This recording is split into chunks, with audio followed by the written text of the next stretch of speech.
Creating your own reality. Is it possible for me? I am Jennifer K. Hill, the Consciousness Architect, and I am here to tell you that it's not only possible, it's closer than you might think. Welcome to the show. Welcome back for another episode of Regarding Consciousness. I am Jennifer K. Hill, CEO of OptiMatch and host of Regarding Consciousness. And I am very happy and excited to get to share another incredible guest who had the privilege of meeting in person a couple of months back when I was visiting London. It's amazing how our paths intertwine us with the most extraordinary souls as long as we're willing to stay open and available and recognize it.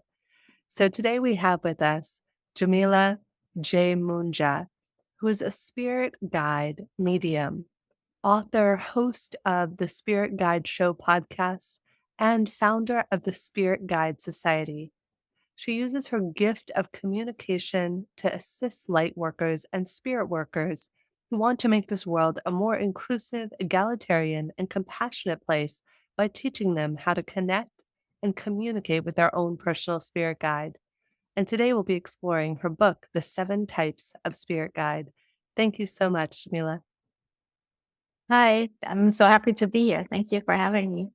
Yes, and shout out to our mutual friend Noel who brought us together. I love that this show is an amalgamation of brilliant thought leaders and authors and wonderful people who get always referred into the show by the most synchronistic of circumstances. So it's such a pleasure to have you here. Thank you so much. Yeah, so perhaps share a little bit. We've had experts on the show in consciousness before who might have danced around the idea of a spirit guide, but perhaps some of our listeners might not be familiar what a spirit guide is. Could you share with us a little bit about that? Sure. My definition of spirit guide is a little bit different what you usually find on the internet. And I learned my definition from my own spirit guides, and it goes as follows. Any kind of being from the higher realms that is connected to us in unconditional love and wants to help us on our spiritual path and in day-to-day life is a spirit guide. So that's how I define it. And I define it that way because oftentimes our definition that we find on the internet is that a spirit guide is always a human being that has passed away. However, that definition comes from spiritualism, which is a Western spiritual tradition, and they define it that way. However, if you look at it globally and more inclusive, then you can find, for example, that shamans also have spirit guides, but they often work with animal guides. Or you have some of the spiritual traditions in South Africa that work with beings from outer space, what we would call aliens.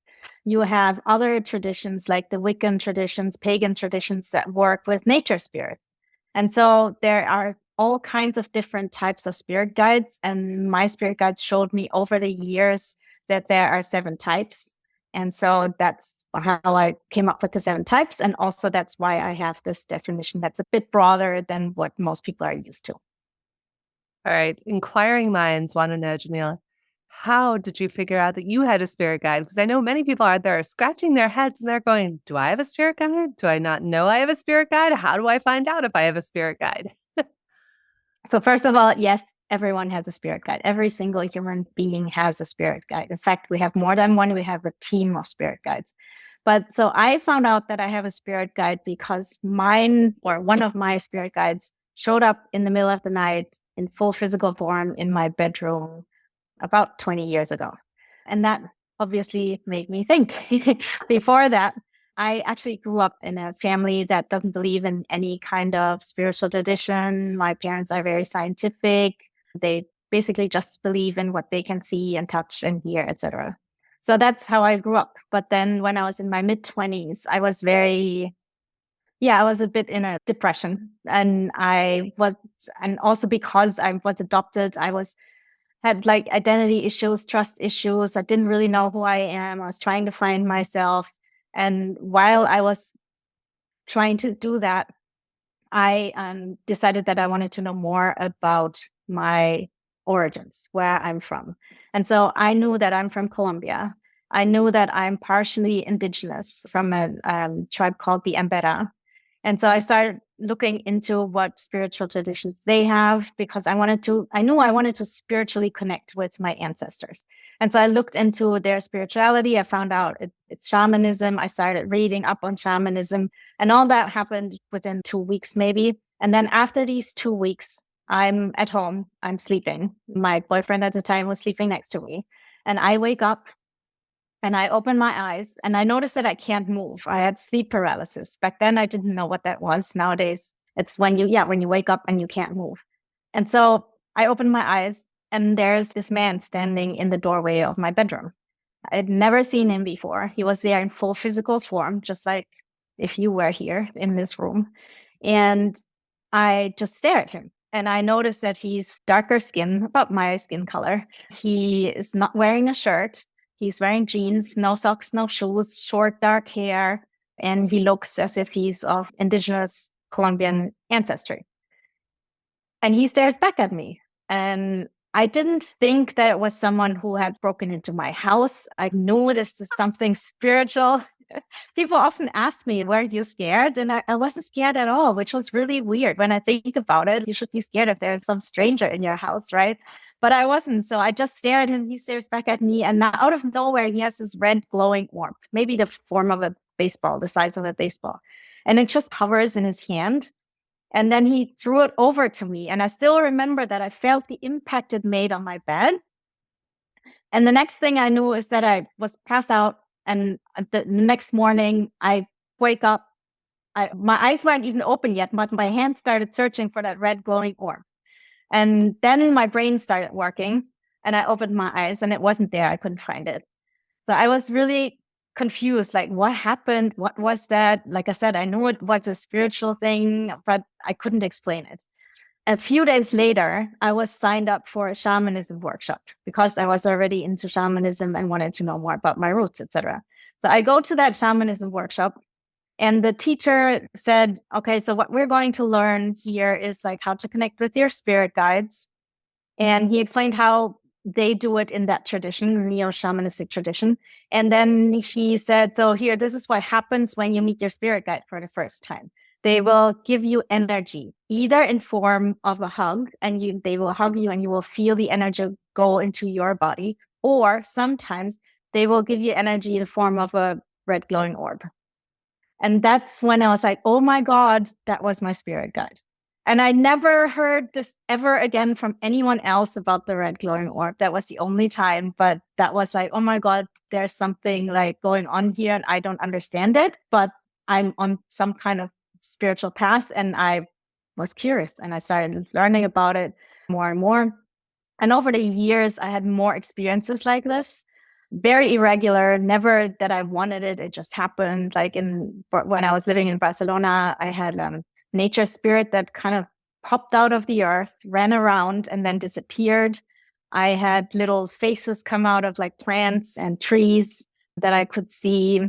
I had 3 aliens in my bedroom. Same story. I wake up in the middle of the night and suddenly they are there and they're standing there.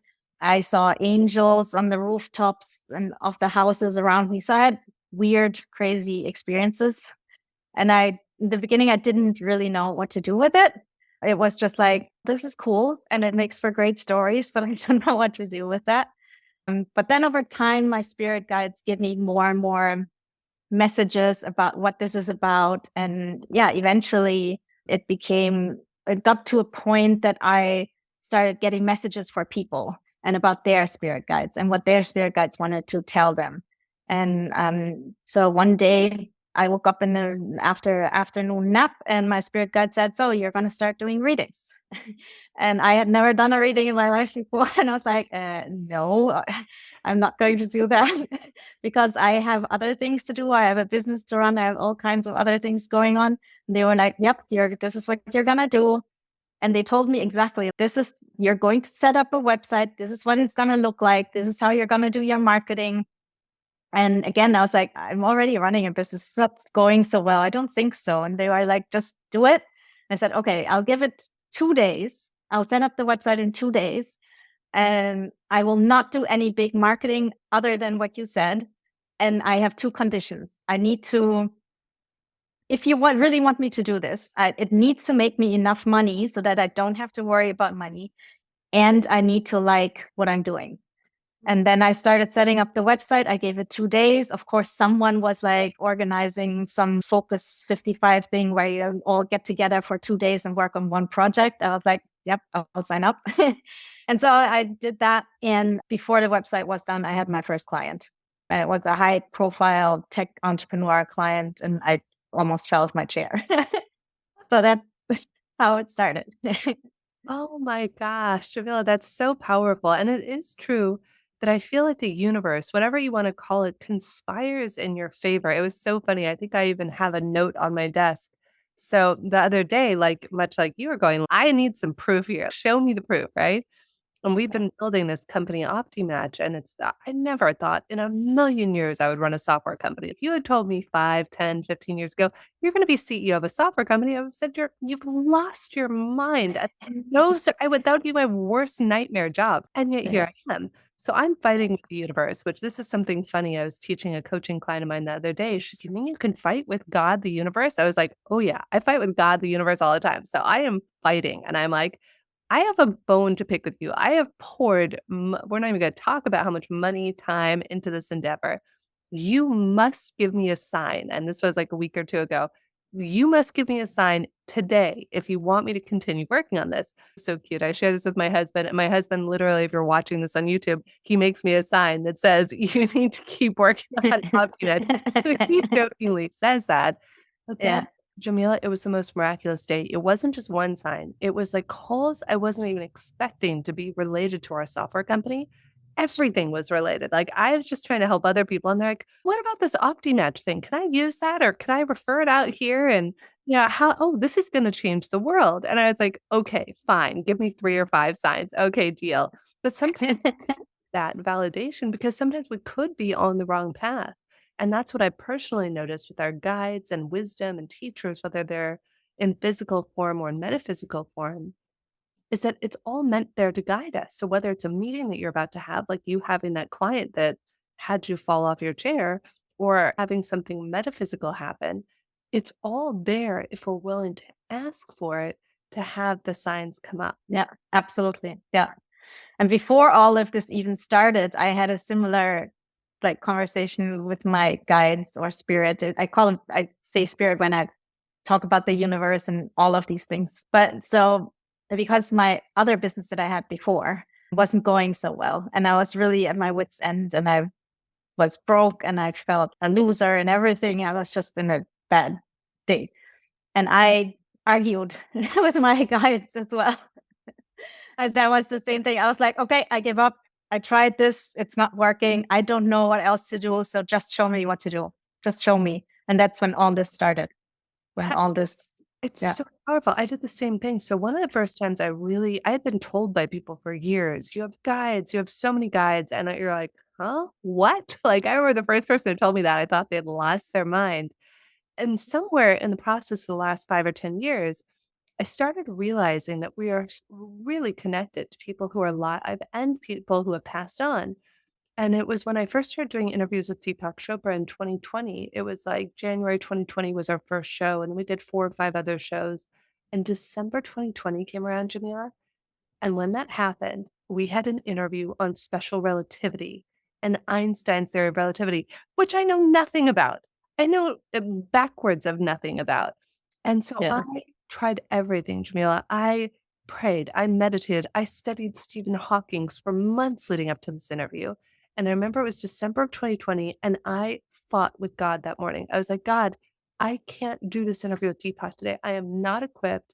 I have been studying quantum physics and special relativity for months now, and I'm going to fail at this interview. There's nothing, I've tried to do everything I can. I'm not qualified. And you know what happened, Jamila? Without No. missing a beat, God came in and said, ask Einstein. And I was like, what? And God said, before you go to interview Deepak, the interview was at 10 o'clock that night with Deepak and Don, said before an hour before your interview, go into a meditative state. When you're in the trance-like state, ask Einstein. He'll tell you everything you need to know. And I believed in a lot of stuff, Jamila. Up until that point, I was like, yeah, that's going to work. Okay. Like totally skeptical. So I meditate every day. And of course, I'm used to going into these altered states. So I go in the altered state and I almost have one eye open. And I'm like, as I get in there, I'm like, Einstein, Mr. Albert Einstein, this is Jennifer Cahill on Earth. God said you could help me out. And it was the strangest sensation I've ever had, Jamila. I'm sitting there in the chair meditating, and I started to feel reverse swirling. It was like a spiral in reverse. And I dropped out of my chair. And I've since heard that this is like an indication of going into another state. Next thing I am having so much fun. Like Einstein is like flying me around space and time and showing me like real time how everything works from a special relativity standpoint. I didn't even want to go back to do the interview with Deepak and Don. I really don't remember if I was gone for 10 minutes or 30 minutes. All I remember is I came out and it was almost time to do the interview with Deepak and Don. And it was one of my favorite interviews I'd ever done because all my fears just subsided. And I was just in this amazing flow state that Einstein had just initiated. Yeah, and that's exactly how it works. And that's exactly how you communicate with your guides. And it doesn't matter if for you that's like spirit or God or spirit guides or whatever, it doesn't matter. You're talking, call it the universe. You're talking to a higher power and naturally how to do it. Or maybe you learned it, it took you a while. But the thing is, people come to me because nowadays I mostly teach how to connect with your guides. I don't do readings anymore, but people want to learn this, how to get into the state so that they can open up and talk to spirits. That's what you basically did. You talked to the spirit of Einstein. The problem that most people have is that they get stuck in what I call the Western mindset. Because in our Western society, we learn that only the rational part of ourselves is real, and we should only use that part to interact with reality. And our intuitive side, we shouldn't take that seriously. It's not real. And so we automatically discard it. So our spirit guides talk to us through our intuition. And so when everyone gets information from their spirit guides all the time, but our brain is set to filter it out automatically. So it immediately goes into our subconscious instead of staying in our conscious mind. And so that's why people think that they don't have spirit guides and that they can't talk to them. We have to unlearn that. We have to learn to listen to our intuition again, to open that up again. But then it's really easy. It's really easy to do, to talk to your guides or God or the universe or spirit. And it's not hard. Everyone can do it. It's a skill that everyone can learn. It's just like playing the piano. Anyone can learn to play the piano. Sure, maybe not everyone's going to be a concert pianist, but everyone can learn enough to communicate with their own guides. And yeah, that's basically what I'm trying to do, what I made my mission, to help people trust their own intuition again so that they can speak to their guides. I love that. I don't know if you've tried this or taught your clients this, Jamila, but what I've noticed is because I was very skeptical. Again, I have this rational, logical side of my brain that's screaming, this is not possible. And so, something I was taught by one of my other teachers a few years ago is I will actually go through it. And I like to think of it as actually talking to God. I don't know if it's God, guides. It doesn't really matter to me what you Yeah. call it. Though for me, I like to think of it as talking to God. And when I talk to God, I will write down questions. Will I do an interview with Jamila today? And it'll be like, yes or no. Will this meeting happen? Is it in my highest and best good to go here or there? And what I found that really helped me to strengthen my belief and letting go of that rational side was to ask these yes or no questions. And it started off where 60% of what I was hearing was yes, and it was correct. It was on point, and then 70%, and then 80%. And then you start to be able to distinguish what's your ego mind telling you and what's your heart or your wisdom or your intuition or your guide telling you. And that's how I personally flex that muscle. What do you recommend to your clients on that, on how to develop Same it? thing. The Really? absolutely same Oh my thing. God. Yes, the yes and no. Yes, definitely. So I have a specific meditation that I learned from my years when I was trained as a classic medium. So as in speaking to dead people, it's called sitting in the power. And basically you sit every day, even if it's just for 5 minutes, and you meditate in a specific way. You focus on your crown chakra and you open that up and connect with the center of the galaxy. You connect with your root chakra and connect yourself with earth. so that you are aligned, and also so that you are safe, that you are held by Mother Earth, and that no negative energy can come into your space. And then you connect with your power chakra, the third one, and you visualize a sun in there that like blows up and becomes bigger so that it creates a space around you. And that's it, like your spiritual safe space.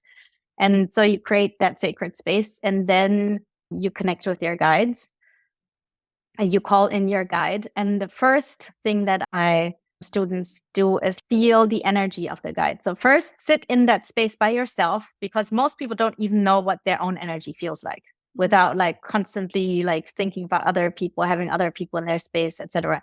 So first sit with yourself, really get used to your own energy, then call your guide and ask them to step into your space, because then you feel that the energy changes in that space. And that's the first sign. Oh, yeah, there's someone here. There's an energy here. And then you ask your guide to step into the space and out of the space. So you feel the difference. And again, in and out and in and out. Once you know what that feels like, that you can feel their energy, then the next step is to ask yes and no questions. And so for a yes, for example, you ask them to step into your space if it's a yes, or stay outside of the space if it's a no, and then ask very simple yes and no questions. Nothing in the beginning that has any kind of like consequences for your life. Just ask, should I wear the red dress today? And that's it. Because if you ask very simple questions, then there's nothing to win or lose. And so then your rational mind doesn't play up so much and doesn't interfere so much. So keep it very simple. And then over time, like you said, you learn to trust it, and the results get better and better. And then you can start asking more questions that are actually important to you. And then the next step is to ask more complex questions that are not yes and no questions. That's the process that I teach. I love it. Yeah, I've been doing a variation of that. And for me, I just go into a meditative state. So at the end of my meditation, I do heart focused breathing, do some inner child work, and then I go into talking to God, angels, masters, guides, whatever you want to call it. And I find that's why so many of us cannot connect is there's so much noise. We can't differentiate between the noise. It's like static or a radio frequency. That's it. Yeah. Unless we're tuned in, it requires us to quiet the mind. And you can do that through meditation, box breathing, so many beautiful techniques out there, Yeah. whatever you choose. And then it's in that stillness that all of a sudden, like my husband, I remember one day we were walking by the water in Lisbon, and he said, "Honey, what does God sound like?" And I was like laughing. And I was like, it doesn't sound like anything in physical form. It's just this really quiet voice that you're almost leaning in to hear that's like a whisper that for me comes from the heart. And I know that's how I can differentiate heart versus ego. If it comes from my head, it's like loud, then most often it's my ego offering its opinion. But if you can almost barely hear it, it's at a whisper, then I know it's like you have to tune in to really closely listen. And it's profound what you hear. Yeah. Exactly. Yeah. So I guess you have a natural, like intuitive ability, and you figured that out for yourself. I'm sure you took all kinds of courses and workshops and all the kinds of things, but that's amazing. Yeah. Some people figure it out by themselves and others need a bit more help. But like I said, everyone can do it. And that's the beauty in it. Like you don't have to be special. Sure, a medium or a shaman are special in the sense that they are really good at this, but everyone can do it. Like literally every single person on earth can do this. So, how do you, because I know everybody is different, and this is what I find so fascinating, and I think why some people give up. If you think of the clairs, like clairaudience, clairsentience, and claircognizance are different types of clairs. I remember hearing about those years ago, like 7, 8 years ago, and be like, Claire, what? But it's Yeah. some people I've noticed, like my husband, for example, he doesn't hear anything. He is not clairaudient in the slightest, but he feels things in his body. Like something will feel good or bad to him. And he'll be like, oh, I can't go do this. This is bad. And other people I know, there's a vocal coach I know here in Lisbon who she sees things, like she'll see entire imagery. So have you noticed that sometimes guides Yes. show up for some people in an auditory way, other people in a more visual way? How have you noticed that? Is there anything you can do to cultivate or figure out the best way to connect with them from that sense? Absolutely. In my book, I talk about like the 7 types of guides, and I also talk about the different clairs. So there is clairaudience, which means clear hearing. And that's when you hear. Well, and then also there's objective clairaudience and there's subjective clairaudience. So when you objective clairaudience is if you actually hear a voice that's if it's outside of you. Some people have that. Subjective clairaudience would be if you hear a voice inside your own head. So then you have clairvoyance, which is clear seeing. And again, you have the subjective and objective. So objective would be what I had. I saw my spirit guide in physical form in front of me. It wasn't an inner vision. That would be subjective. And so then you have clairsentience, which is clear feeling. It's again can be objective, that you feel that someone is putting a hand on your shoulder, for example, or you feel it on an inner level. Subjective, more as a feeling, like a gut feeling, or like that you suddenly get really hot when there's a spirit in close to you, or really cold sometimes. And then you have also clairgustance, which is clear tasting. Not very, it doesn't happen very often, but some people suddenly have a taste in their mouth. Like suddenly they taste their grandmother's cookies that she would always bake for them, for example. And that's a sign of, hey, your grandma is here and is saying hello. Or some people have clair scent, which is clear smelling. People who are, for example, are really good with wine tasting often have clair scent or clear gustance. And so, and then there's the last one, which is claircognizance, which is clear knowing. You suddenly know something. And this can actually be the hardest one because you don't know where it's coming from. There's just suddenly you have information and you just know that's true, but you don't know where it's coming from. That's my strongest one. And a lot of people who are entrepreneurs, idea people, creative people, oftentimes they are have claircognizance. And so how to find out is by really observing yourself. What kind of person are you? Are you a very visual person? Are you a painter, for example? Then probably your strongest clair is clairvoyance, seeing. Are you a professional who really relies on smelling and tasting? Then probably these are your strongest ones. So really look at yourself. What kind of personality are you? What do you use in everyday life the most? And then focus on these clairs, because usually then your guides will come through these clairs. So that's actually really a practical, easy way to find out. Yeah, it's almost scary though, as you start to develop it. Like for me, I have claircognizance where all of a sudden something will overcome me and I'll know 2 days before the war in Israel happened and the terrorist attack happened. I was just standing in a kitchen at an Airbnb in Copenhagen, and all of a sudden claircognizance came over me. I looked at my husband, dead sober, and I said, "Honey, there's about to be a horrific terrorist attack in a big city in the world." And I was like, I just feel it in my bones. And he said, "My Yeah, love, why would you say that? Why would you put that out there?" And I said, "It's not something I'm saying. I'm just like, I know it. I know my next breath is going to come in." And yeah, it can be scary though at the same time too, because yeah. new on this path, you're like, what the heck am I supposed to do with that? Yes, exactly. Yeah, I get a lot of people that come to me and have experiences like this, and then they can't do anything about it. No individual person can do anything about this. Or oftentimes they will see when a family member is going to die, for example, but you can't stop it. But then they feel guilty because they think, why did I see this if I wasn't supposed to do something about it? But oftentimes, this is just a sign that you are spiritually awakening, or that you're awakening even more. You are already spiritually awakened. But it's a sign that like you're going through a spiritual transformation and that your chakras are opening up, that you're getting more information. It's not about doing something about it. It's just, oh, I'm getting this information. And that's the lesson to take away from this. I'm opening up to receive information. What can I do with it? You can't prevent your grandmother's death, for example. No one can do that. But you can realize, okay, I have this ability to receive information and I can do something with that and help other people, for example. Yeah. So, before we wrap today, we didn't even get into the seven spiritual guide. What are the seven spiritual guides? Because I know inquiring minds want to know. We have the angels. That's an easy one. Most people know what angels are. In the bigger monotheistic traditions, they are known. Then we have animal guides. Oftentimes, shamans and people from shamanic traditions work with animal guides. We have the ascended masters. And these are human beings that are very spiritually advanced and have passed away and are now helping from the other side and not reincarnating anymore, but just helping from the other side. We have ancestors. Obviously, we all have ancestors. These are also humans that have passed away, but they are normal people and they can help a lot with like family stuff, relationships, and anything to do, with family things. And then we have star beings, and star beings also sometimes called aliens. I don't like to call them that because then people think about scary Hollywood movies, and that's not what it's like.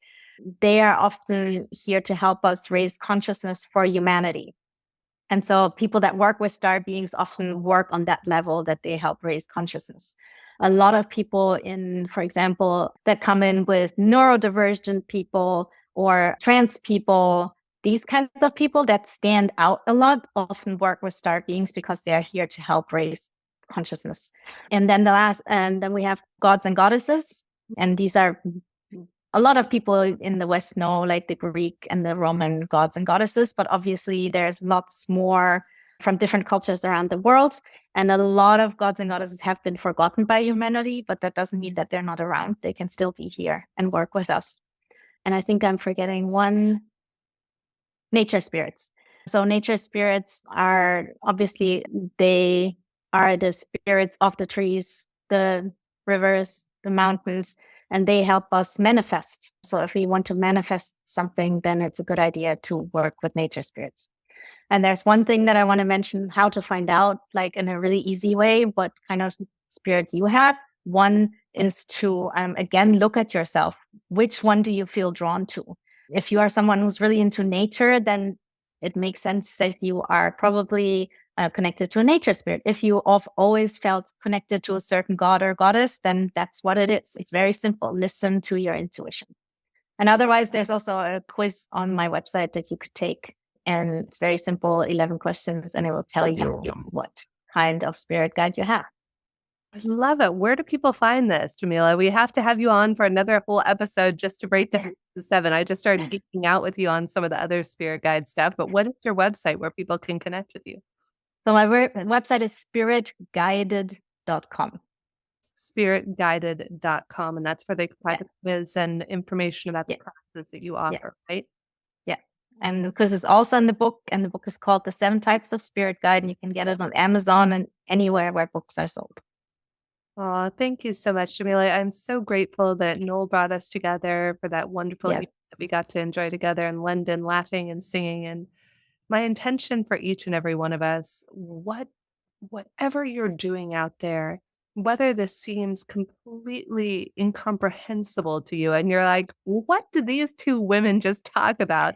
Whether you're like, oh yeah, I know about this. May there have been a spark of wisdom that may be percolated from this conversation and may grow into a flame. And may this flame be the wisdom that guides your path and helps you to better align with your purpose. Because as many teachers and masters have said, our greatest purpose is to make us find out what has us come alive and then go and do that. Because what this world needs is people who have come alive. I believe it was Howard Thurman who said that. And so that is my wish, my desire for each and every one of us. Please do check out Jamila's work. And we are so grateful and definitely need to have you back on the show again, Jamila. Thank you for joining us. Thank you so much.